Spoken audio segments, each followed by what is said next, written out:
From Wana Brands, welcome to Enhance Your Life. I'm your host, Jonathan Small, and each week I talk to people from all sorts of professions and backgrounds about how cannabis has enhanced their lives and how this healing plant can enrich your life too. Hey everybody, welcome to the Enhance Your Life podcast. My name is Jonathan Small. It is a pleasure to have you with me today. I am so excited about our guest. Josh Holland joins us, and Josh is a holistic trainer, a cellular exercise therapist, a biohacker, and host of the podcast Simply Walk the Talk. Josh is also a trainer to various celebrities and a cannabis user and advocate. He is here to talk to us about how to use cannabis and how to use various fitness regimes to optimize your health. And Josh, welcome to the podcast. Thanks, man. I really appreciate it. Thanks for having me on. And I'm also happy to, just kind of talk about all these things you just rattled off. Yeah, well, that was a mouthful there. So tell us exactly what you do for a living. So I guess if you had to sum it up in a short little sweet one-liner or 10-liner, the gist of what I do is I try to optimize myself, so my own health, wellness, fitness, and lifestyle by way of various testing methods, which is sort of summed up in this term called biohacking. And I take my own experiences and the experiences I have with other clients and friends and family, and then I try to pass that on to other people, whether it be by way of my podcast or through my social media accounts, word of mouth. I have a book coming out. So there's a lot of different things that I do. And one of the things I try to focus on is being well-versed in many different areas of health and wellness beyond just fitness. Because for, I would say, the first decade of my career, I was mostly known as a fitness trainer. But what I kind of started noticing is that each person I worked with, they almost felt like, hey, I saw you doing some stretching with that client before we started today. Could you do some of that with me? And then I overheard you talking to this person about some of the things they should eat or ways to improve their sleep. Could you tell me a little bit more about that? And it just kind of became this domino effect in which I started to branch out and become more holistic. And some of those people that approached you are pretty well known, celebrities. And I know that you have some patient-client confidentiality, or some of them have come out and endorsed you, right? And so can you give our audience a little bit of a taste of maybe some of the well-known people that you train that you're allowed to talk about? Sure. Yeah. It's interesting because in this world of quote unquote celebrity training or celebrity coach, there's so much out there. And I find it to be kind of funny because it's like I've noticed people in the past, maybe they work with one person who might be a certain level of celebrity, and now they're all of a sudden a celebrity blah, right? And then I've even had some people that I know who've maybe gone to one session or one meeting and given advice in one sort of category, and then now all of a sudden they're like this celebrity guru, right? Yeah.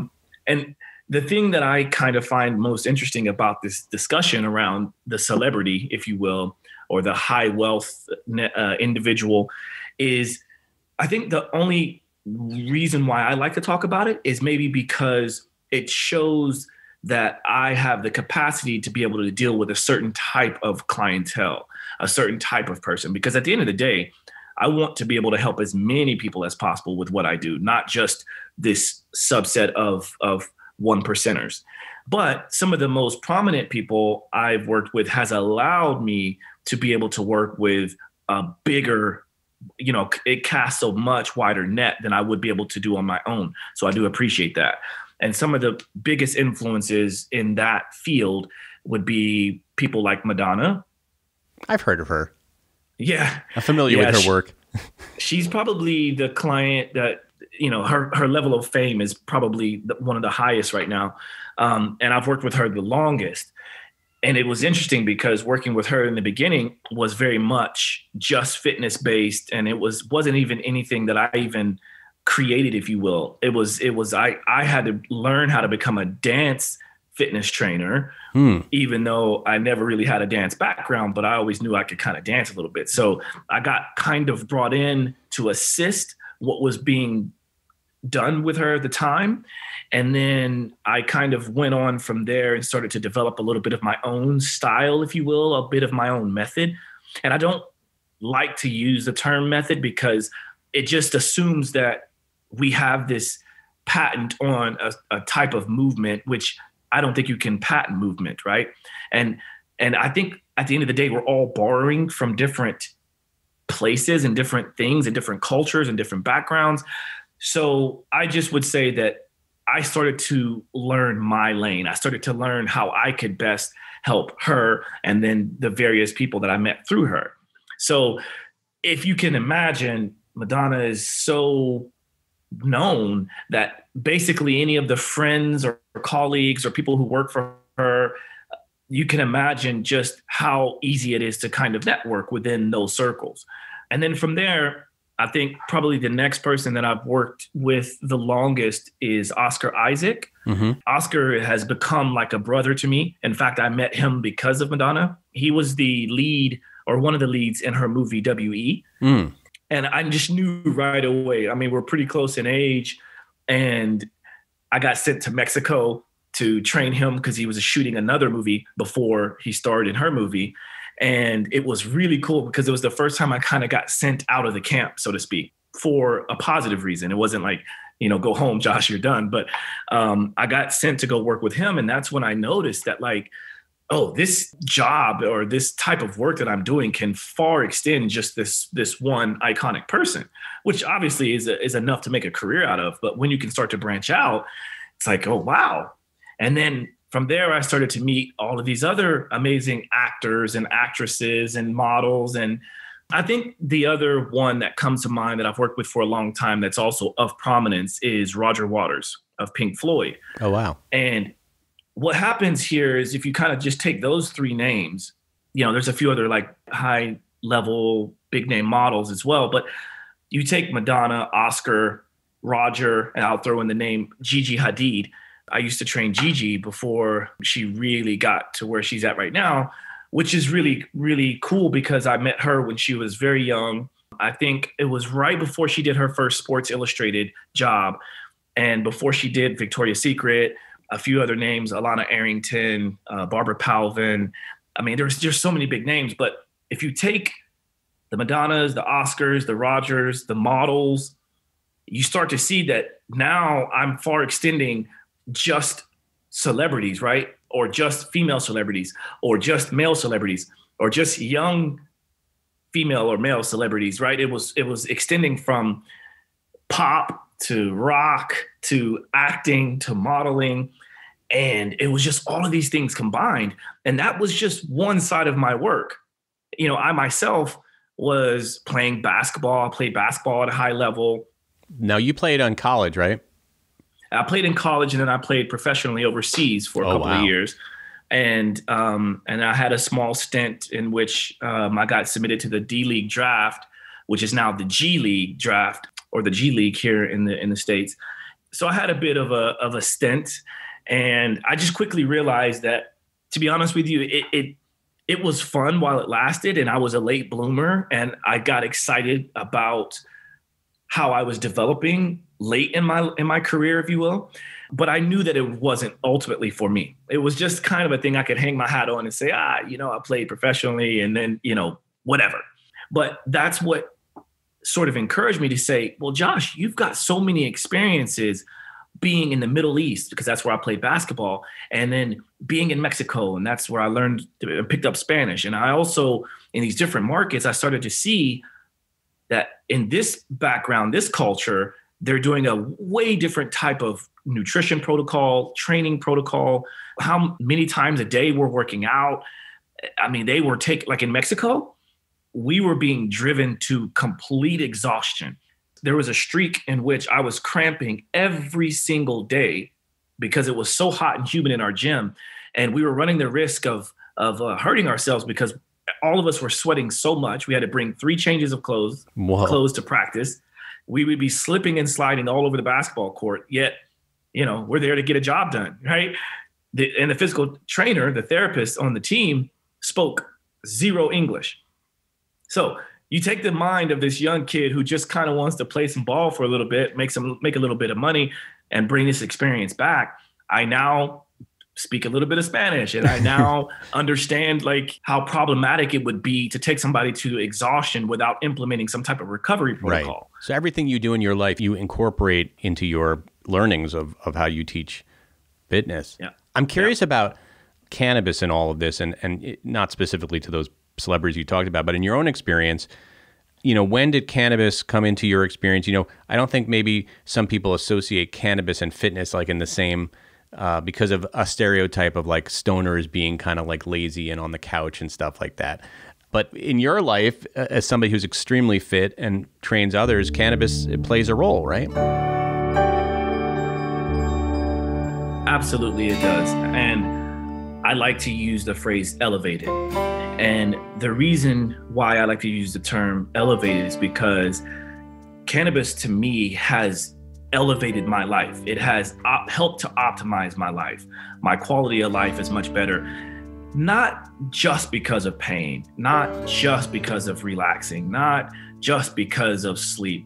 It's because it's opened up my world completely. It's almost like I had a puzzle and there was like one or two pieces missing and I just couldn't figure out where to fit it in. And then I found the right method of an understanding of cannabis, and that was the piece. It was like the key to open the door. And when I figured this out, I was way late in my life. I was 24 years old when I first tried it.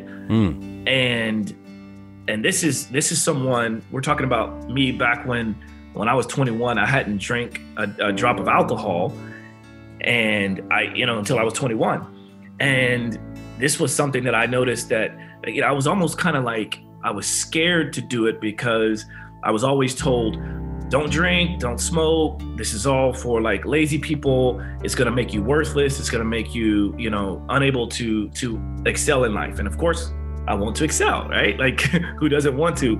And one of the analogies I like to talk about is I was never diagnosed with ADD or ADHD, but I'm somebody that is a sort of a multitasker.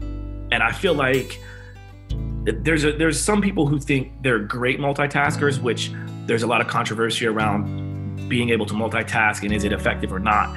But for me, I felt like when consuming cannabis, it was like everything else was out of the way except the one thing I chose to focus on. And so I can only say that with this understanding of you have to also have a certain level of intention. And that's how I choose to do it. Now, that intention could be just to get messed up, right? Mm-hmm. Just to get as high as elevated. Possible. Right. But for me, I choose to get elevated, as you just said, right? I choose to be, for instance, I consumed before we do this show. And that's because I don't want to listen to the sirens outside. I don't want to hear the conversations on this other side of the wall. I don't want to worry and focus on what's happening around me except talking to you and being super focused and honed in. The same applies to when I ran the New York City Marathon. This is the first time I'm saying this, but nobody really knew it. But I had taken some drops because I knew that I would be in pain. I did 2 practice runs before I ran the marathon. I've never run a marathon before, right? Wow. I knew I was going to be in pain. I didn't want to focus on that. I didn't want to think about that. I wanted to think about one foot in front of the other. And it worked until my whole body cramped up like about 11 miles in, which has nothing to do with... That's a whole other thing. Yeah, right. Listen, I've run a marathon. Yeah, it's never what you think it's going to be when you're in the middle of that thing. Right, exactly. So it's like, at least you can have fun doing it, right? Yeah, at least you were focused. So that was the puzzle piece for you that you talked about, was that it really helped you hone in and focus and elevate, and that was the missing puzzle piece that cannabis helps you with. Yeah, it's because I'm sure you've talked about this before, and I'm sure your listeners know this, but when you think about the endocannabinoid system, I think of that as the puzzle, right? The finished puzzle. But when there's a few pieces missing here and there, that's what my job is to do, is to help people optimize the outcome of that puzzle. So if you want to complete that puzzle, we've got to throw in a few things here and there. And it might be becoming more aware, which is sort of the foundation of my book. It's all about awareness and becoming more aware, because that was my journey and it still is my journey to become aware. So I was aware that there was something this earth, this universe provides for us that we can access if we do it in the right way. It could be that missing piece. And for me, it was. Mm-hmm. And for other people, it might be CBD. It might be just being aware of not eating as much sugar or getting more sleep. But for me, cannabis was a big part and has been, and that's why I'm so vocal about it now. And you know, I think I would hope that people don't look at me as a stoner. No, you would never know. The fact that you told me, I was like, really? I'm looking at your eyes. You're fine. I have no idea. I was like, yeah, exactly. Well, do you, and again, not the people that you just mentioned before, but do you ever recommend cannabis to your clients, your fitness clients, as part of their workout? So, yeah, great question. And what I like to think about and talk about when it comes to recommending or suggesting anything is from that standpoint of, here's some things that, some tools that can become part of your toolkit. Here's some tools that are a part of my toolkit. If you need more information on it, I'd be happy to share with you my experience and some research. But I would 100% say do your own research. And that goes for vitamin C, multivitamins, types of diet. Cannabis is also in that. And it's very interesting because years ago, it was hush, hush, quiet. You don't talk about it. And again, I wasn't a user. I wasn't a consumer of cannabis for a long time. And even well into my training career, I maybe did it every once in a blue moon on a Saturday night, but that was for the wrong reason, right? That was just simply to get messed up for a moment, right? But it wasn't until I really started figuring out like, hey, there's something to this. And I would kind of just throw in a little bit of a conversation here and there just to see how people would react. And it was always met with weed, marijuana. Like, what? What are you talking about? Like, there's no way I would ever do that. And the first time that I really started to talk about it and say, I'm going to support this is when I found out that a couple of the clients that I had been working with were investing. They were the early investors into a lot of the cannabis market. And these same investors are the people who were behind like the early investors for Uber, right? So when you start listening to these people, then you're like, okay, let me research this a little bit more, because if they're thinking about it and on the exterior, they're like clean and angelic and they would never do that. But on the back end, they're all doing it, right? And they have these sometimes, and not to say my clients, but some people that I know would have these parties. And I think they documented it in New York Times. They found that there was these parties that were being had of like cannabis parties. And there's many different ways you can consume it. It doesn't have to be only for partying, and it doesn't have to be only for focus. It can be for whatever you want. That's, I guess, a very long-winded question about how I recommend it. But I think the easy answer is I recommend things based on my experience, but also I highly encourage everyone, even people listening to this episode right now, to do your own research without the background noise of what everyone else is saying. Don't worry about what people think about you, because it's going to be everywhere at some point, right? It's just going to be like kale. Yeah, it's going to be exactly. Well, do you think cannabis can help with somebody's fitness? We see how it's helped you. You mentioned that you took it before you even did a marathon. A lot of people think, you take cannabis after you work out because it can help, with some of the pain and the inflammation and stuff. But you even took it before. And let's say somebody is open to cannabis and wants to incorporate it into their workout. Is there and I know it's different for each person, but is there a sort of way that you would recommend, that they consume, when, what, that kind of thing? So for sure, I think the way to go about it, in my experience, again, the way that I like to figure things out when it comes to either a protocol for myself or for anyone else is, first, I want to understand what's going to work best for me. And so our mutual friend Lynn has the endo DNA kits so that you can figure out, based on your DNA, your raw data, figure out what's going to give you the best outcome, right? That in itself is one easy suggestion to say, hey, why don't you do this to figure out what's going to work best for you so that we're not just guessing. Mm-hmm. But separate from that, I would say, make sure before you do this, before any kind of performance, just kind of try to do this trial and error in a small level, right? Trial and error, small level, to see what helps you get the best outcome. So I used to take it before basketball games, but it wasn't until after I played college basketball, high school, college, even professionally, I never took it. But when I was playing pickup ball and playing in some of the men's leagues here in New York, I just every once in a while would play around with like, okay, let me try this before this game. And let's say it's a game that I know we're going to win. And we've got enough players to where if I need to check myself out, I'll check myself out. And I started noticing I was having my best games when I would consume a little bit. Mm-hmm. And I would prefer to take it either a tincture, an oral tincture, and hold it under the tongue.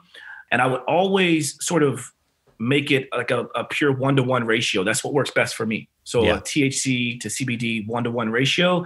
I prefer a nice hybrid with a little bit of sativa, a little bit of indica. That for me is kind of the most well-balanced thing. If I want to mitigate pain, obviously I take a bit more volume, and I might wait until after the game is over. But like pregame, I want to be active. I want to be creative. And what I noticed is that like in basketball, you see plays developing before they develop. It was almost like being in the Matrix. And I could see people streaking towards the hoop way before they would even do it. It was almost like I had like this 6th, 7th, 8th, 9th, 10th sense out there. So, I mean, for me, it was great. Yeah, that's a secret weapon. I think, it's a little, sort of dirty little secret of professional sports that a lot of people are using cannabis. I know some of the leagues test for it, so it's harder. But, there's no surprise that a lot of these retired NBA players or NFL players are all talk about, they start cannabis companies afterwards because it worked so well for them when they were actually in the league. They just couldn't talk about it. So did you get the impression a lot of your fellow professional athletes were also consuming cannabis sometimes? 100%. Yeah. 100%. Yeah. And again, I love talking about the story in which I was a bit hyper on the court back in my college days. Back then, I can talk about it now, but back then my roommate used to smoke weed, and he was on I think he was second team All-American. And this guy was just a crazy athlete. And I would sit there and we had to share a room, and I hated it, but he would smoke. And I'd be like, bro, like you gotta open the window or do it outside. And it was always smelling in there. And I didn't want to be associated with smoking weed because I thought it was so bad. Yet I'm sitting here struggling with this idea of, but he's being elevated and his performance is out the roof. And the coaches even knew it. They could see it in his eyes. We could all see it in his eyes, right? But he was older than all of us. And he claimed that back then that this is the only way he could play. Yeah. And so I remember my coach at the time, the assistant coach, said to me one day, I was in the middle of a game and I was just messing up, man. I was dribbling way too fast. And but he said that my eyes were doing this. And I was like, coach, I'm scanning the floor. I'm doing what I can do, trying to play. And he was like, man, you need to go smoke some weed or something. And I thought, and what was interesting about that is that he was also known, the coach at the time, the assistant coach, was also known for smoking weed. And he was a former NBA basketball player. And I mean, we're talking, so he played in the 80s, right? So I'm like, wow, what? So he's supporting this? I mean, obviously he's not, he was kind of joking, but was he really? No, he really meant. But I can't even imagine trying to play then because I didn't understand it like I understand it now. And now it's obviously a lot more available. And I've started to notice that when I go to different dispensaries and different places now, I'm starting to notice that they're listing the terpene profiles now. They didn't do that. In fact, we try to go back in the 80s, 90s, 2000s, try asking your local weed dealer what terpene profile is in that bag of weed he's giving you, right? Yeah. It's not happening. That doesn't, well, they had no idea. And now they do because they do all the testing. Again, everybody's different. And we had Len on the show, Len May, talking about your DNA and matching, your genetic predispositions to the certain terpene profiles. Are there ones that you found that are particularly good for, say, recovery versus focus and energy? Like, do you kind of go that granular when you're consuming to kind of figure out like what does this tincture have in it, before I go and perform, and then what does this tincture have in it before I, want to recover? Absolutely. And especially for myself, because I do have the results of the Endo DNA kit on my phone. And that's awesome. And I've kind of remembered the ones that I like the most, and like some of the ones that stand out, and I don't have it up in front of me right now, but some of the ones that stand out is myrcene and linalool. And I think it's the lemon one. It's like pinene. Pinene, yeah, right. Yeah, the pine one. Like it's kind of like a piney one. So anytime I see those, and if I have like a choice, especially like with the myrcene, like I gravitate towards that. But again, it's much easier for me to make suggestions based on seeing these results. And so I don't want this to turn into a commercial for Endo DNA, but it is. Hey, Len gets 2 for 1 in this podcast because I just right. But it really has been, like, I was just recently in Oklahoma City visiting family and friends, and I go to this dispensary because I see now that Oklahoma City is recreational and medical, and a few of my friends are in the industry, right? And so I wanted to try to help out. I'm like, hey guys, do you know about live rosin? Because I'm a guy that is, I like to be as clean as possible with anything I consume. And so for those people who don't know what rosin is, the rosin is probably the cleanest form of extract from the cannabis plant as a whole, right? And so it's also known as ice water hash. And it basically you use a dab machine or like a wax, vaporizer machine. And I like to use a puff coat. No affiliations with them at all. But right. I was talking to my friends down there in Oklahoma, and I'm like, you guys better get on this live rosin game, because when I was out in California, I remember in the beginning of the summer, you could barely find a few places that had it. And then by the beginning of 2021, like every place has rosin. So it's coming, you better get on it. And some of my friends are like, well, what is it? What is it? And I was explaining to them what it is. And basically it's just a solvent-free or chemical-free extraction method. And so for me, that's like, well, you take this paste and you put it into a ceramic bulb and you heat that up. And what comes out of that is a bit of a vapor. And then you consume that through this waterized glass. And that's how I like to consume, because I don't really have this scratchy throat. I mean, don't get me wrong, it can make you cough, right? But it's that, or maybe some form of edible. But I think a lot of people have started to understand that edibles take a lot more diligence, and it takes more time for it to kick in. So right. We've talked about that on this show because it is sponsored by Wana, which makes edibles. So yeah, start low, go slow. Yeah, because it'll kick in, right? Right.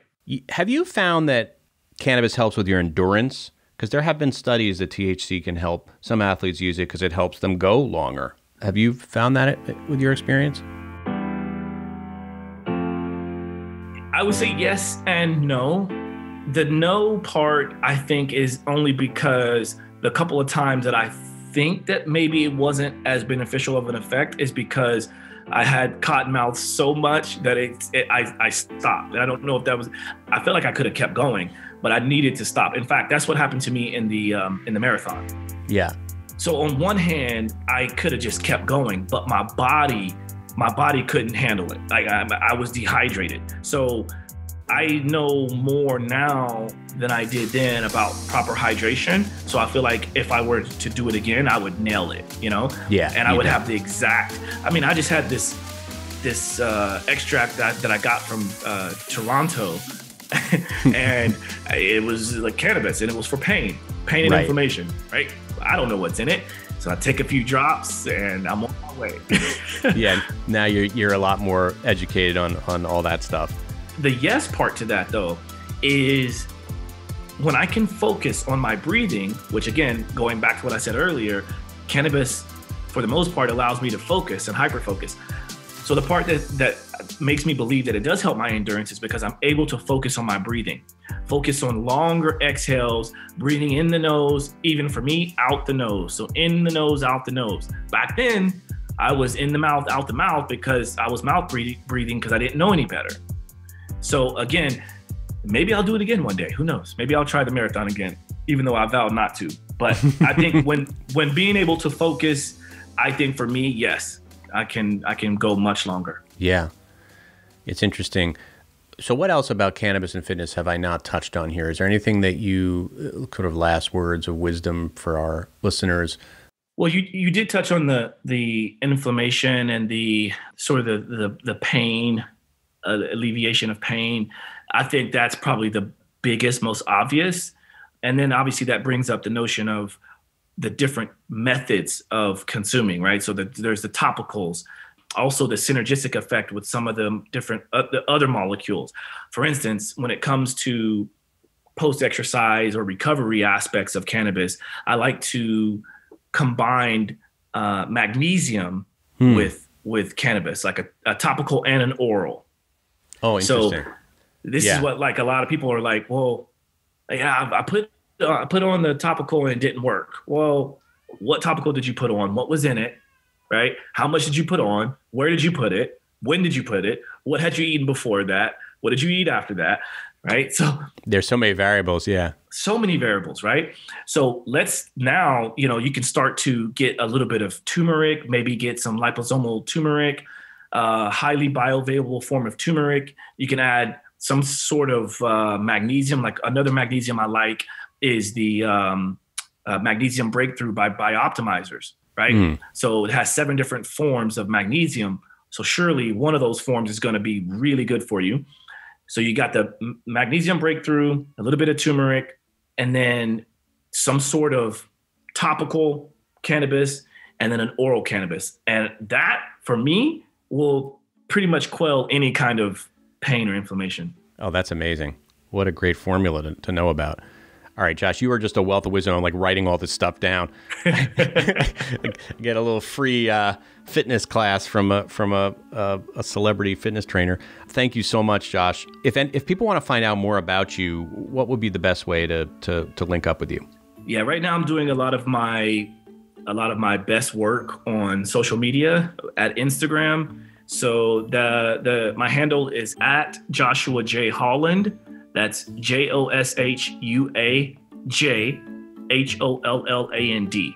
And you can pretty much find me on all the social media platforms by way of that same handle. And then my website, same thing, joshuajholland.com. And yeah, if you want to see more about what I'm doing or even listen to what I'm doing a little bit deeper, you can go to my podcast, which is at Simply Walk the Talk. And we're on Spotify, Apple Podcasts, SoundCloud, most of the major platforms. Yeah, it's a great podcast. I listened to it, and you do a great job. All right, thank you. Josh, thank you so much for your time, and have a great, wonderful rest of your day. Thank you, sir. Enhance Your Life is brought to you by Wana, the #1 infused product in the U.S. Wana's entire process is designed to deliver the same great experience time after time. They have spent years fine-tuning their recipes so that their products are delicious, consistent, and potent. For more information, check out wanawellness.com. That's Wana, W-A-N-A, wellness.com.